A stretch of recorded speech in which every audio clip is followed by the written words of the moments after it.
Hello folks, Jason Chrisman here, Grazing Acres Farms. Today I wanted to share my growing herd. Going cow-calf this year, so things are getting exciting. So, let me explain things here. In the last year or so, we've been in the talk of, instead of going finishing cattle, to go cow-calf. Our main goal here is to increase the soil fertility, get the best grass we can, and then maybe go to finishing. Over the years, the guy I custom graze for hasn't really seen the gains that he would like to see. So this year we're going to go cow-calf, slow things down a little bit, not put the pressure on the cattle, move them as needed.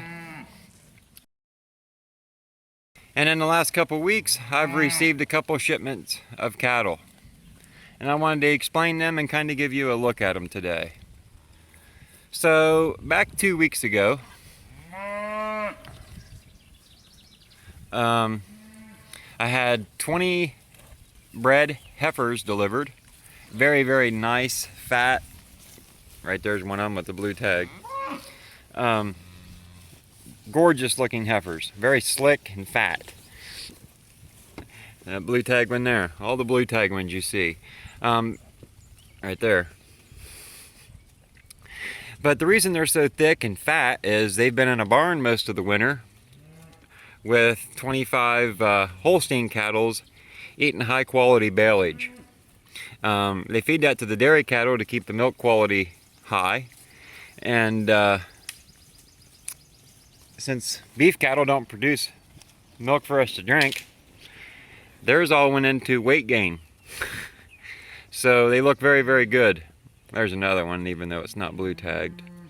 And then last week I got 13 of these low lines from the guy I custom graze for, and he brought me 9 calves. So 4 of those are still to calf, and out of the 20 bred, none of them have calved yet. So got quite a few calves to drop this year. Hey, look.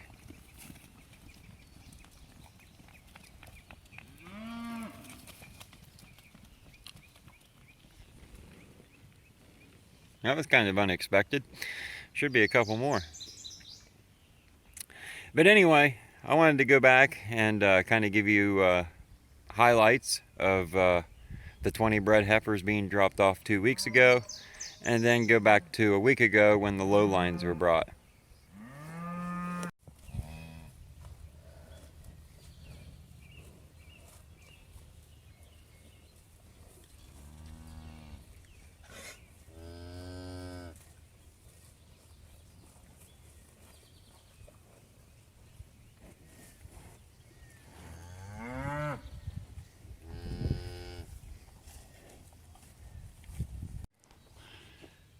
Okay, we're just releasing the new herd into the old herd.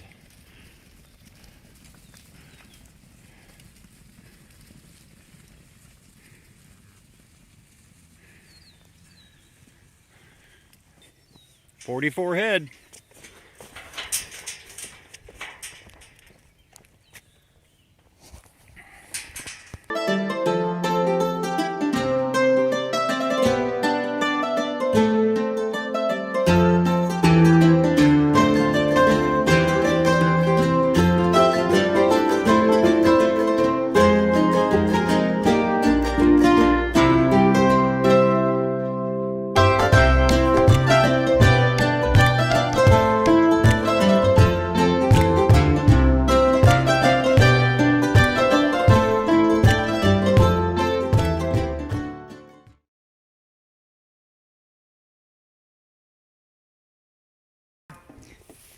Move down here and look at them going across the pasture. This particular area is, you've probably heard me refer to it before, this is our alley. And what I've done is I've taken a poly wire and put right down the middle, and it goes all the way down there to where you can see light. That'll be the shaded area for them today when it gets nice and hot.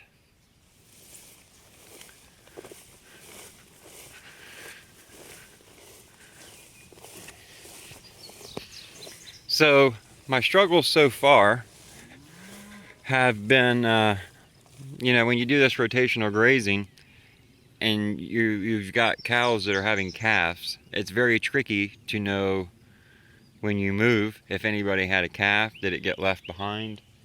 And that's what I experienced the other day. I moved them to another pasture. I went back to get the water, and sure enough, I found a calf. I left the gates open between the two pastures, hoping that the cow would go back and look for her calf.